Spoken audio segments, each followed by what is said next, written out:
Bonjour à tous et bienvenue dans cette vidéo de présentation sur le séchage du bois.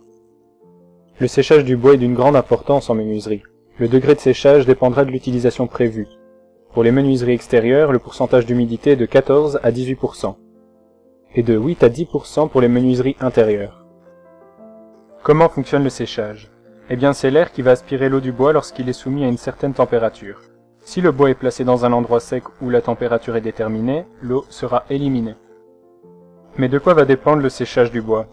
Eh bien, le bois va sécher différemment suivant l'essence du bois, la structure et la densité, l'épaisseur du bois, le taux d'humidité de base, la température pendant le séchage, l'humidité contenue dans l'air et le système de séchage.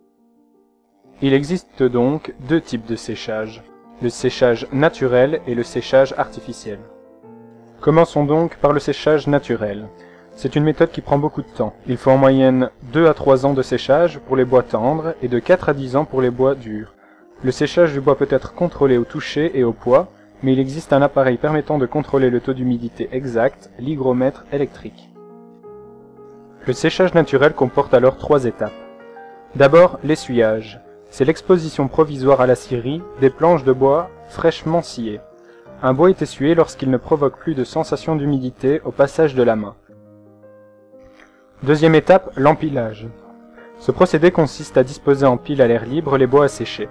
Le bois demeure en pile jusqu'à ce qu'il soit devenu sec.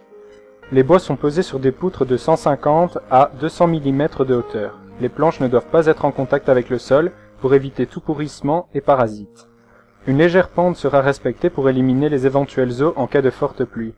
Les poutres du chantier doivent être placées de façon à ce que les plateaux ne puissent fléchir sous l'action de leur propre poids. Les planches sont superposées tout en étant séparées par des lattes en bois appelées épingles de section de 15 à 25 mm. Elles sont placées les unes au-dessus des autres. L'intervalle entre les épingles est différent selon l'épaisseur des pièces à sécher. Pour éviter que le bois ne se fende, on place aux extrémités des planchettes clouées, S ou agrafes métalliques. Dernière étape, l'emmagasinage.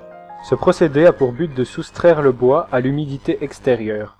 Le bois est empilé à l'abri dans des magasins pour le séchage définitif. Quels sont alors les avantages du séchage naturel? Le séchage est lent, ce qui entraîne peu de déformation. La méthode ne demande pas de matériel spécifique, ne nécessite pas une main-d'œuvre qualifiée. Quant aux inconvénients, eh bien, il y a des risques d'attaque des bois par les champignons et les insectes, l'impossibilité d'obtenir un taux d'humidité spécifique et la grande durée du séchage. Passons maintenant au séchage artificiel. Le dessévage. Ce procédé consiste à remplacer la sève des bois par de l'eau. Autrement dit, c'est l'élimination de la sève.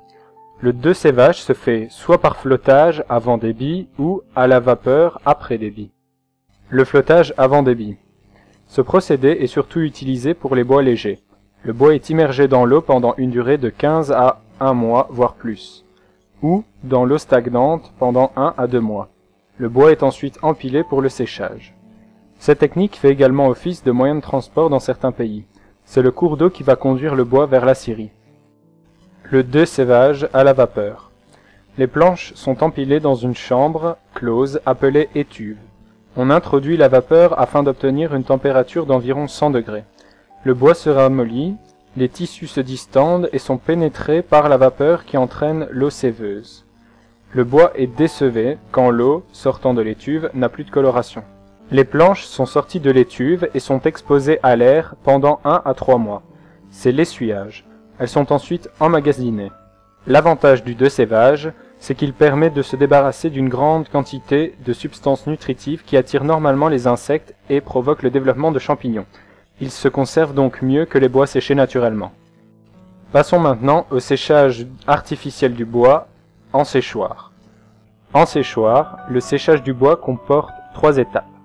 Le préchauffage, le bois est empilé et chargé sur un chariot coulissant sur 2 rails et est glissé à l'intérieur de la cellule.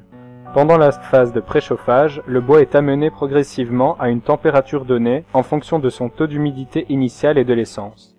La chaleur dégagée par le radiateur de chauffage est transmise de façon régulière au moyen de ventilateurs à toute la surface et à toute l'épaisseur du bois. Deuxième étape, le séchage. Un système de vaporisation intérieure assure automatiquement l'équilibre de l'humidité de la cellule. Et enfin, dernière étape, le rééquilibrage. Le retour à une température normale se fait lorsque le bois atteint le taux d'humidité final souhaité. Dans un séchoir classique, le séchage s'effectue dans une cellule bien isolée et très étanche à la vapeur. Le principe du séchage classique est l'élimination vers l'extérieur par des clapets de l'air saturé en vapeur d'eau. Ce séchoir comprend des ventilateurs, des éléments chauffants, des conduites d'entrée et d'évacuation d'air et d'humidificateurs. La vitesse de l'air au travers des bois est de l'ordre de 2 mètres par seconde.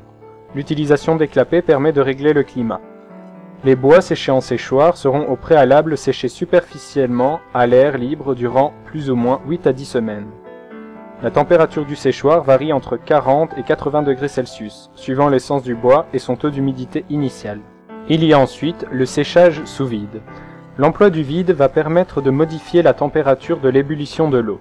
Ce procédé va permettre l'élimination de l'humidité jusqu'au cœur du bois.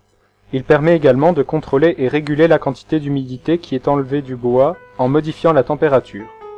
La réduction de l'humidité est faite de façon uniforme et sans contrainte pour la structure. Le séchage sous vide permet de stabiliser définitivement le pourcentage d'humidité contenu dans le bois. Et pour terminer, parlons du séchage électromagnétique. Ce procédé de séchage peut être bénéfique énergétiquement car il propose un transfert direct d'énergie entre la source et le matériau à sécher. Il y a 2 types de séchage électromagnétique. Il y a d'abord le séchage par haute fréquence ou par micro-ondes. Ce procédé consiste à créer un champ électrique dans le bois humide, ce qui entraînera une augmentation de la température et donc le séchage du bois. Le deuxième séchage électromagnétique est le séchage par UV. Rarement utilisé car il ne permet pas le séchage du bois dans toute sa masse, mais on l'utilise pour le séchage de vernis et de peinture. Cette vidéo est maintenant terminée, merci d'avoir regardé cette vidéo, vous en savez désormais plus sur le séchage du bois.